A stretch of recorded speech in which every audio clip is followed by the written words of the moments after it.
Junior college, IIT, JEE, NEET academy, seat guarantee programme.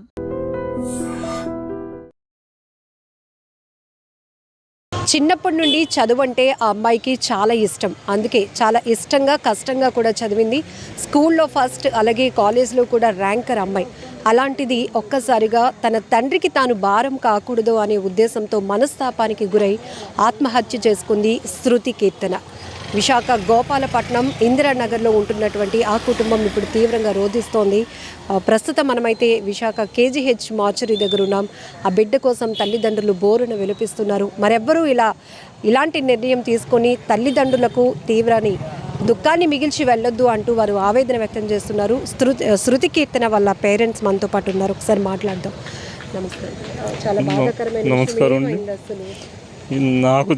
నాకు నా భార్యకి జరిగిన ఇది ఎవరికి ఏ పిల్లలు ఏ తల్లిదండ్రులకి ఇలా తీసిరాకూడదు. ఎంతో ఆశలతో బ్రతుకుతాం పిల్లల గురించి. ఏ కన్న తల్లిదండ్రులకి ఏ పిల్లలు భారం కాదు. అది అర్థం చేసుకొని పిల్లలు ఇటువంటి నిర్ణయాలు తీసుకొని ఉండకూడదనేసి నేను కోరుకుంటూ, నాకు జరిగిన అన్యాయం ఇంకొక తల్లిదండ్రులు జరగకూడదని అందరి పిల్లలకి నేను ఒక తండ్రిగా నేను చెప్పవలసింది ఇదేనమ్మా. ఏంటంటే చిన్నప్పటి నుండి శృతి కీర్తన అంత బాగా చదివి టాపర్గా ఉండి ఎందుకు ఇలాంటి నిర్ణయం తీసుకుంది? ఏమైంది అసలు రీసెంట్గా? ఏమీ అవ్వలేదండి. 300 ర్యాంక్ వచ్చిందండి అమ్మాయికి. ఫస్ట్ నుండి ఏంటంటే ఏఈలో వస్తుంది, లేదంటే ఏఈ కాకపోయినా ఏఈ ఉమెన్స్ అయినా వస్తుంది. మా తమ్ముడు వాళ్ళ పాప ఏఈ ఉమెన్స్, మా పాప ఇద్దరం కలిపి వెళ్తాం డాడీ, ఏ ఉమెన్స్ వస్తుంది అని చెప్పేదండి. అలాగే అమ్మ అలాగే చేద్దు అని అన్నారు. అనేటప్పుడు అనుకోకుండా మొన్న సండే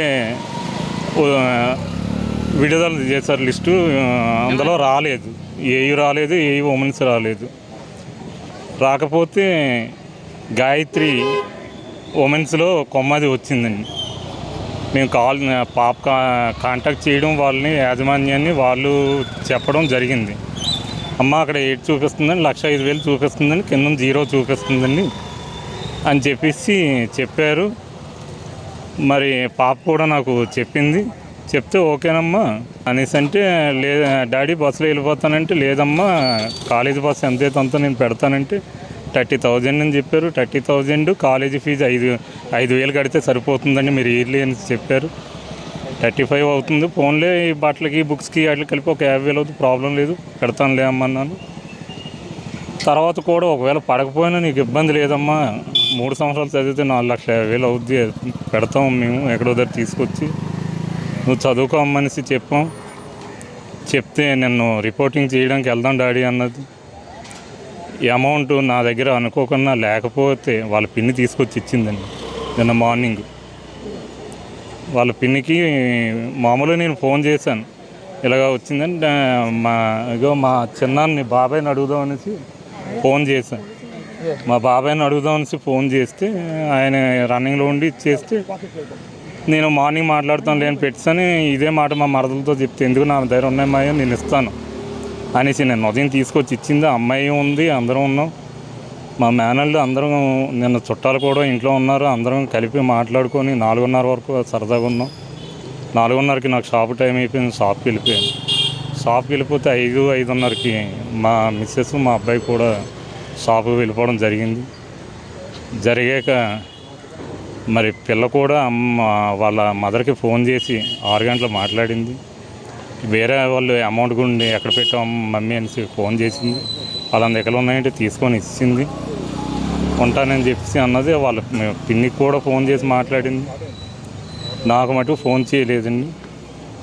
మరి మనస్తాపంతో ఏలో రాలేదనేసి మరి ఎలాగవిందో ఏంటో నాకు అయితే అర్థం కాలేదండి. పిల్లలు బాబు పాప అండి. బాబు పెద్దవాడు, పాప చిన్నది. నేను ఫుట్పాత్ మీద మొబైల్ షాప్ పెట్టుకొని జీవిస్తున్నాను గత 8 years నుండి నాయుడు తోటలో. అదండి, నా పిల్ల కళ్ళు కూడా నేను దానం చేస్తున్నానండి. నా పిల్ల కళ్ళు మరొక ఇద్దరికి ఉపయోగపడతాయనేసి నేను మా మిస్సెస్ కలిపి ఈ నిర్ణయం తీసుకున్నాం. మేము ఐ డొనేషన్ చేయడానికి మేము నిర్ణయం తీసుకున్నాము. నిజంగా ప్రస్తుతం ఉన్నటువంటి సమాజం దేనికి ప్రయారిటీ ఇస్తుంది? ఆర్థిక సంబంధాల చుట్టూ మాత్రమే తిరుగుతోంది. మళ్ళీ ఎన్నికలంగానే చాలా విరక్తి కలుగుతాం.